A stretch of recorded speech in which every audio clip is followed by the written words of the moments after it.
Mahadev Shiv channel में आप सभी का स्वागत है। दोस्तों, आप सभी कैसे हैं? आशा करता हूं आप लोग स्वस्थ होंगे, मस्त होंगे। तो चलिए कथा को प्रारंभ करते हैं।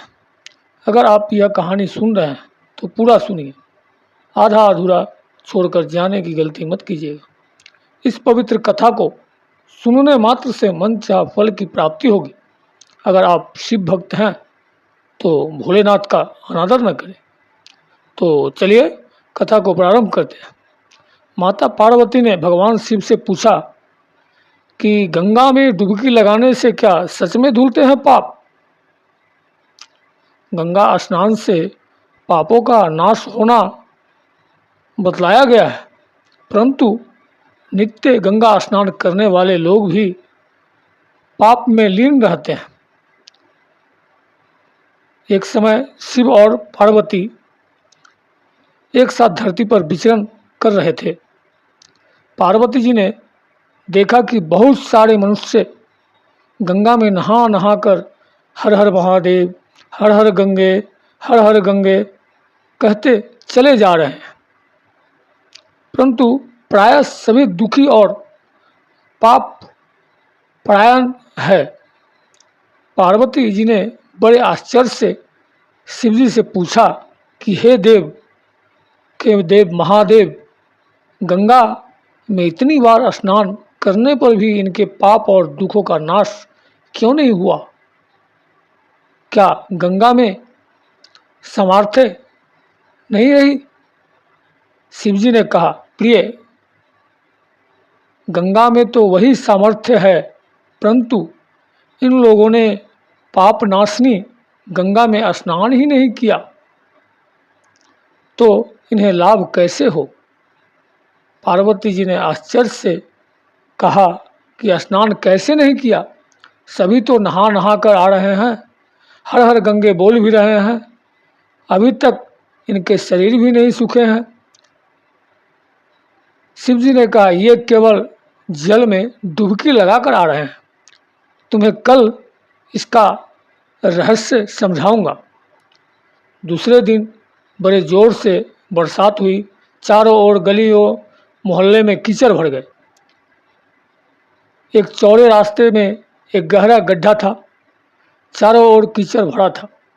शिवजी ने वृद्ध रूप धारण कर लिया और दीन विवश की तरह गड्ढे में जाकर ऐसे पड़ गए जैसे कोई मनुष्य चलता चलता गड्ढे में गिर पड़ा हो और निकलने की चेष्टा करने पर भी ना निकल पा रहा हो। पार्वती जी को उन्होंने यह समझाकर गड्ढे के पास बैठा दिया कि देखो, तुम लोगों को सुना सुना कर यूं पुकारती रही कि मेरे वृद्ध पति अकस्मात गड्ढे में गिर पड़े हैं, कोई पुण्य आत्मा इन्हें निकालकर इनके प्राण बचाए और मुझे असहाय की सहायता करे। शिवजी ने यह और समझा दिए कि जब कोई गड्ढे से मुझे निकालने की कोशिश करे तैयार हो, तब इतना और कह देना कि भाई, मेरे पति सर्वथा निष्पाप है, इन्हें वही छुए जो स्वयं निष्पाप हो। यदि आप निष्पाप हो तो इनके हाथ लगाइए, नहीं तो हाथ लगाते ही आप भस्म हो जाएंगे। पार्वती जी तथास्तु कहकर गड्ढे के किनारे बैठ गई और आने जाने वाले को सुना सुना कर शिव जी की दिखाई हुई बात कहने लगी। गंगा में नहा नहा कर लोगों के दल हर हर गंगे कहते हुए आ रहे हैं।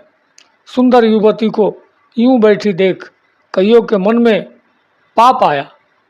कई लोग लज्जा से डरे तो कईयों को कुछ धर्म का भय हुआ। कई कानून से डरे। कुछ लोगों ने तो पार्वती जी को यह भी सुना दिया कि मरने दे बुढ़े को, क्यों इसके लिए रोती है। आगे और कुछ दयालु सच्चा पुरुष थे, उन्होंने करुणावश वो युवती के पति को निकालना चाहा, परंतु पार्वती के वचन सुनकर वे भी रुक गए। उन्हें सोचा कि हम गंगा में नहाकर आए हैं तो क्या हुआ, पापी तो है ही, कहीं होम करते हुए हाथ न जल जाए। बूढ़े को निकालने के चक्कर में इस स्त्री के कथा अनुसार हम स्वयं भस्म न हो जाएं। किसी का साहस नहीं हुआ। सैकड़ों आए, सैकड़ों गए, सभी हर हर गंगे कहते हुए निकलते जा रहे हैं। सैकड़ों ने पूछा और चले गए। संध्या हो चली। शिवजी ने कहा, पार्वती देखा, आया कोई गंगा में नहाने वाला। थोड़ी देर बाद एक जवान हाथ में लोटा लिए हर हर गंगे हर हर महादेव करता हुआ निकला। पार्वती ने उसे भी वही बात कही। युवक का हृदय करुणा से भर आया। उसने शिवजी को निकालने की तैयारी की। पार्वती ने रोक कर कहा कि भाई, यदि तुम सर्वथा निष्पाप नहीं होगे तो मेरे पति को छूते ही जल जाओगे। उसने उसी समय बिना किसी संकोच के दृढ़ निश्चय के साथ पार्वती से कहा कि माता, मेरे निष्पाप होने में तुझे संदेह क्यों होता है? देखती है नहीं, मैं अभी गंगा नहाकर आया हूँ। भला गंगा में गोता लगाने के बाद भी कभी पाप रहते हैं? तेरे पति को निकालता हूँ। युवक ने लपक कर बुढ़े को ऊपर उठा लिया। शिव पार्वती ने उसे अधिकारी समझकर अपना असली स्वरूप प्रकट कर उसे दर्शन देकर कृतार्थ किया। शिवजी ने पार्वती से कहा कि इतने लोगों में से इस एक ने ही गंगा स्नान किया है। जो लोग बिना श्रद्धा और विश्वास के केवल दिखावे के लिए गंगा स्नान करते हैं, उन्हें वास्तविक फल नहीं मिलता। परंतु इसका यह मतलब नहीं कि गंगा स्नान व्यर्थ जाता है। विश्वास के साथ किया गया गंगा स्नान का मिलता है वास्तविक फल। वीडियो को बोलते समय कोई त्रुटि हुआ हो तो मैं क्षमा चाहता हूँ। उम्मीद है वीडियो अच्छा लगा है। महादेव के सच्चे भक्त हैं तो कमेंट में लिखे हर हर महादेव। मिलते हैं नेक्स्ट वीडियो के साथ।